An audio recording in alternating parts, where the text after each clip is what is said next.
In this lesson, we will discuss how you can design your own content while considering the 5 R's of open educational resources.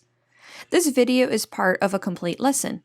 Upon completing the lesson, you will be able to identify available technologies and resources to facilitate the 5 R's and use a job aid to design an OER that allows for all the 5 R's. Open educational resources, or OER, are those that are often open to be used in different ways by removing various access and use barriers. The framework of the 5 R's was developed to help authors and content creators consider how they want to share their OER. In this video, we will review the 5 R's and considerations you should keep in mind for different components of the design process: the learning objectives, content alignment, activities, assessment, and implementation. The 5 R's include the following. If you allow others to retain your content, then they can make, own, and control their own copy of the resource. If you allow others to revise your content, then they can edit, adapt, and modify it. If you allow others to remix your content, then they can combine the original copy or a revised version of it with other materials to create something new, like a mashup. If you allow others to reuse your content, then they can use the original version or even a revised or remixed copy in any public environment, such as a classroom. And finally, if you allow others to redistribute your content, then they can share copies of the original version or the revised or remixed copy with others. Another consideration is attribution. When using OER, others should give you attribution for even the revised or remixed versions of the content. Now, let's discuss design considerations with the 5 R's. First, let's review learning objectives. When designing your content, you should create meaningful and effective learning objectives. These objectives will explain to learners what they expect to be able to do after completing the lesson. When creating your OER, consider how you are sharing your learning objectives. Are they clearly written and displayed in the content? Others that may want to use your OER will benefit from seeing the original learning objectives. Also, consider if someone reuses your work. How can they provide attribution for the content and learning objectives? You may want to specifically mention how you want others to give you credit for your work. The next component are the activities, which are what our learners do to achieve the learning objectives. The learners can read, write, watch, listen, play, or do any other actions.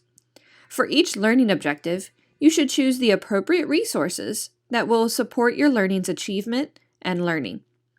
In the case of your OER, the activity should be designed so that all the appropriate instructions, materials, and criteria are included so that others can use the activities that you designed.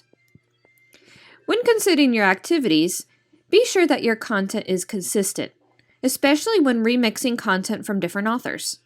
Check for consistent formatting, images, file formats, and writing style. When remixing different materials and content, check to make sure that these activities align with your original learning objectives. This is important not only for alignment, but also for the learners to understand why they are asked to do certain activities in the lesson. Finally, check for license compatibility.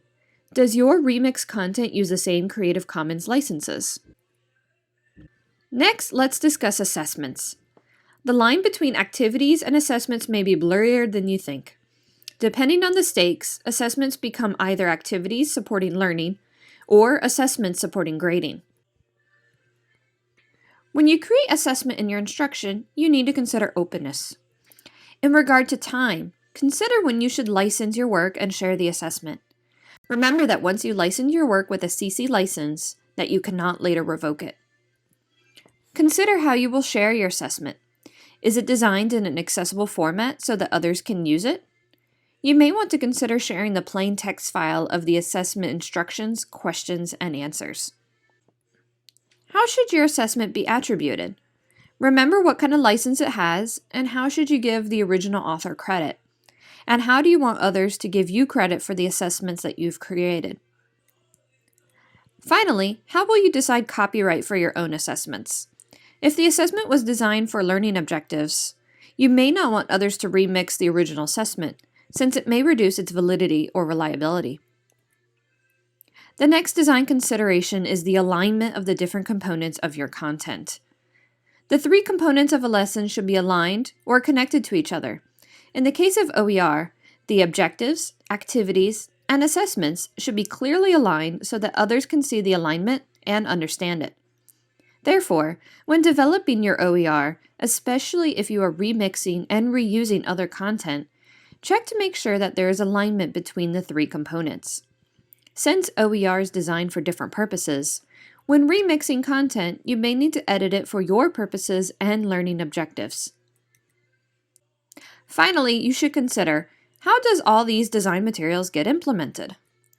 First, when you are implementing your lesson for your learners or students, consider how they will find and interact with your activities and assessments. Will they use a discussion board or other app? Or will they interact during an in-person class or training? If you use a learning management system, don't build directly inside of the LMS. This prevents you from easily sharing your remix materials to redistribute or reuse. Not everyone uses the same LMS, so even if you share the original files, you may be creating an additional barrier for others to access your materials, which reduces the openness.